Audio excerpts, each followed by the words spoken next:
সংসারে অশান্তি, ব্যবসায় অসফলতা, প্রেমে ব্যর্থ, সব রকম সমস্যা থেকে মুক্তি পেতে আজই যোগাযোগ করুন দীর্ঘ অভিজ্ঞতা সম্পন্ন জ্যোতিষ তান্ত্রিক বাস্তুবিদ 64 যোগিনী তন্ত্রে পারদর্শী শ্রী দিব্যজয় শাস্ত্রীর সাথে।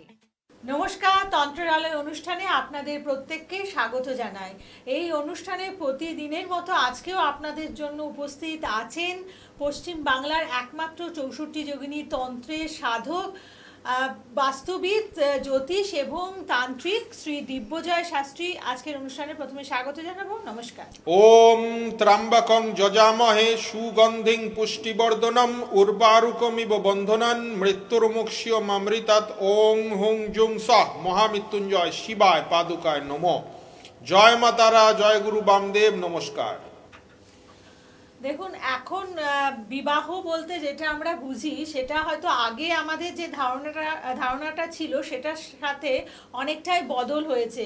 আগে যেমন বিয়ে বলতে বোঝাতো একটা মানে পারিবারিক বন্ধন বা 7 জন্মের মানে জন্মান্তরের একটি বন্ধন, কিন্তু এখন সেটা অনেকাংশেই বলবো যে পাল্টে গেছে আমাদের ধ্যান ধারণাগুলো। এখন সেটা বেটার বলা যে বিবাহ মানে হচ্ছে একটা এগ্রিমেন্ট, যেখানে হয়তো কিছুটা বৈষয়িক আছে, কিছুটা রয়েছে দৈহিক, বা সাথে আরও আনুষাঙ্গিক একটি মানে জীবন যাপন করতে গেলে যেগুলোর প্রয়োজন হয় সেগুলোর একটি এগ্রিমেন্ট হচ্ছে বিবাহ বন্ধন। তো সেখানে একটু সামান্য কিছু ঘাটতি গেলেই মানে ঘাটতি হলে পরেই বিবাহের যে বন্ধন সেখানে ছেদ পড়ছে, মানে বন্ধন বিচ্ছেদ হয়ে যাচ্ছে। তো সেই কারণেই বলবো যে এই যে সামান্য কিছুর জন্য মানে বিবাহের যে আগে জন্মান্তরের কনসেপ্ট, সেখান থেকে আমরা এখন অন্যভাবে বিবাহকে দেখতে শুরু করেছি। সেই কারণেই হয়তো কিছু একটা ঘাটতি হলে বিবাহের জায়গা থেকে আমাদের ছেদ ঘটছে এবং সেখান থেকে আরেকজন ব্যক্তির আগমন ঘটছে। তো এরকমভাবে নানান সমস্যা কিন্তু আখেরেই আজকে হচ্ছে, মানে ভীষণভাবে বেড়ে গেছে জায়গাটা। তো কি কারণে হচ্ছে, কি গ্রহের অবস্থানের ফলে আজকে মানুষকে এরকম সমস্যা নিয়ে ভুগতে হচ্ছে যে বিয়ের কিছুদিনের মধ্যেই একজন তৃতীয় ব্যক্তির আগমনে বৈবাহিক সম্পর্কের মধ্যে মেঘ ঘনাচ্ছে? দেখো, এখনকার দিনে বিয়েটা কিন্তু একটা এমন পর্যায়ে চলে গেছে যেখানে এই যে 7 পাকে বাঁধা, আমরা বলি 7 জন্ম এই 7 ছাড়বে না, সেটা কিন্তু 1 জন্ম অবধি টানাটাই এখন একটা বিশাল বড় মানে বার্ডেন।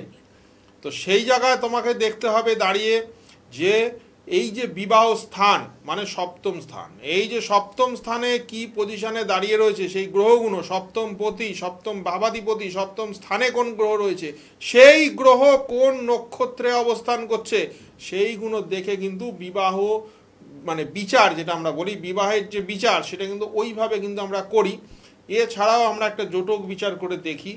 জোটক বিচারে আমরা অষ্টকূট বিচার করি, যেখানে 36টা গুণ আমাদের মেলানো হয়।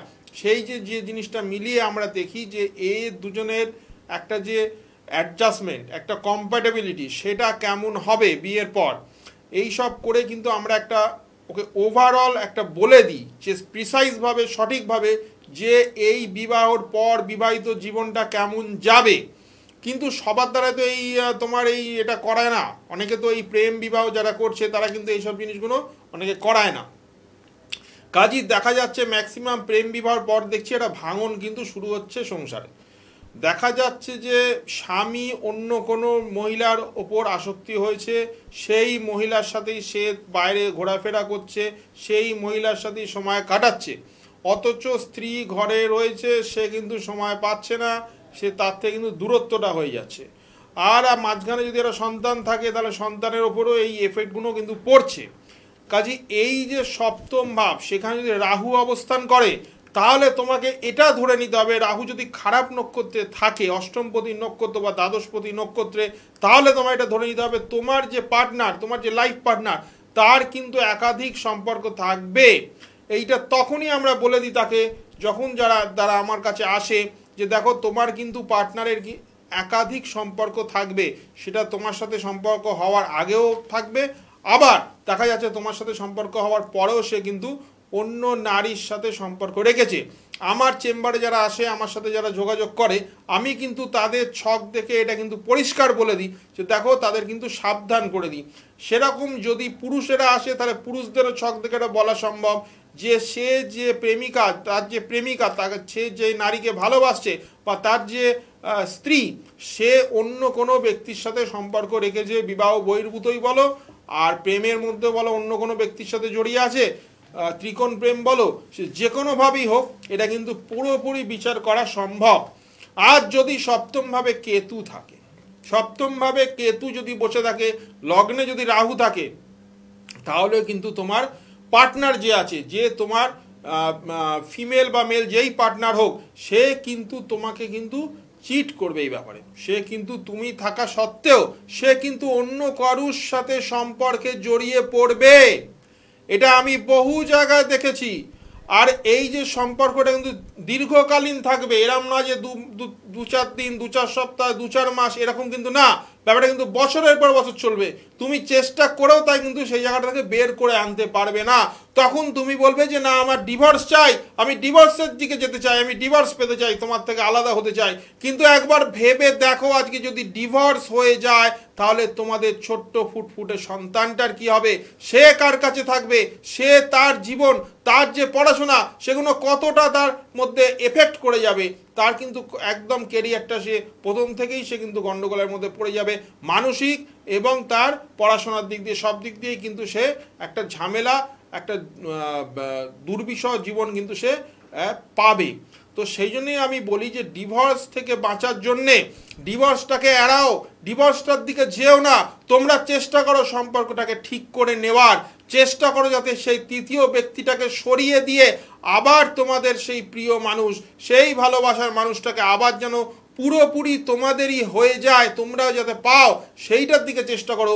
এটা চেষ্টা করো না যে সে চলে গেছে বলে তাকে ছেড়ে দিয়ে আবার আমি আরেকজনকে ধরে নেবো। এই জিনিস চিন্তাধারা কিন্তু এখন একদম আমি দেখছি খুবই খারাপ, অথচ এই চিন্তাধারা কিন্তু প্রচুর মানুষের মধ্যে আসছে। কাজে আমি সবসময় বলি ডিভোর্স কিন্তু কোনো সলিউশন না। ডিভোর্সের হাত থেকে আমাদের বাঁচাতে হবে, এই সমাজটাকেই বাঁচাতে হবে। কারণ প্রচুর লোক আমি দেখছি ডিভোর্স করছে, আর এই ডিভোর্সের পর কিন্তু তারা আবার অন্য অন্য রিলেশনে কিন্তু জড়িয়ে পড়ছে, তারা কিন্তু বিবাহের দিকে আর যাচ্ছে না।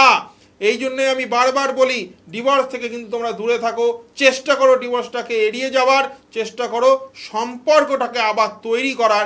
তার জন্যে রয়েছে কামিনী মোহিনী বশীকরণ, যেটা 64 যোগিনী তন্ত্রের মাধ্যমে আমি করে থাকি। একমাত্র আমি এই তারাপীঠে, এই ওয়েস্ট বেঙ্গলে 64 যোগিনী তন্ত্র আমি একমাত্র কাজ করে থাকি, এর দ্বিতীয় কোনো ব্যক্তি আর কেউ করে না।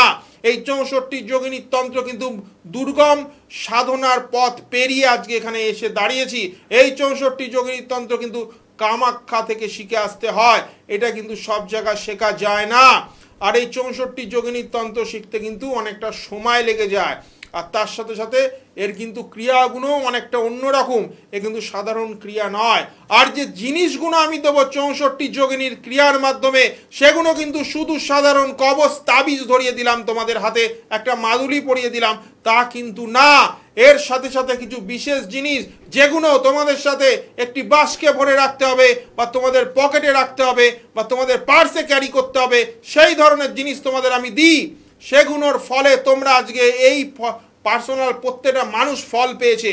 এই 64 যোগিনী ক্রিয়া, যেটা আমি তারাপীঠের বুকে বকুল অমাবস্যায় 30শে ডিসেম্বর মহানিশি রাতে মহাহোম যজ্ঞের মাধ্যমে আমি করব, সেই 64 যোগিনী তন্ত্র, যেটা করে তুমি কামিনী মোহিনী বশীকরণ করে তোমার হারিয়ে যাওয়া প্রেমিক, তোমার যে প্রেমিক বা প্রেমিকা তোমাকে ছেড়ে চলে গেছে, বহু বছর ধরে তার সাথে কোনো সম্পর্ক নেই, তার সাথে তুমি যোগাযোগ করতে পারছো না, সে তোমাকে ব্লক করে রেখেছে, ফোন থেকে ব্লক করেছে, হোয়াটসঅ্যাপ থেকে ব্লক করেছে, সোশ্যাল মিডিয়া থেকে ব্লক করে রেখেছে, সেই ব্যক্তিকে আবার ফিরিয়ে আনা যায় একমাত্র এই 64 যোগিনী তন্ত্রের মাধ্যমে। দ্বিতীয় কোনো তন্ত্র তুমি ব্যবহার করলো এতে তুমি ফল পাবে না। আর এই 64 যোগিনী তন্ত্র একমাত্র এই ওয়েস্ট বেঙ্গলে, এই বাংলার বুকে একমাত্র এই দিব্যজয় শাস্ত্রী করে থাকে।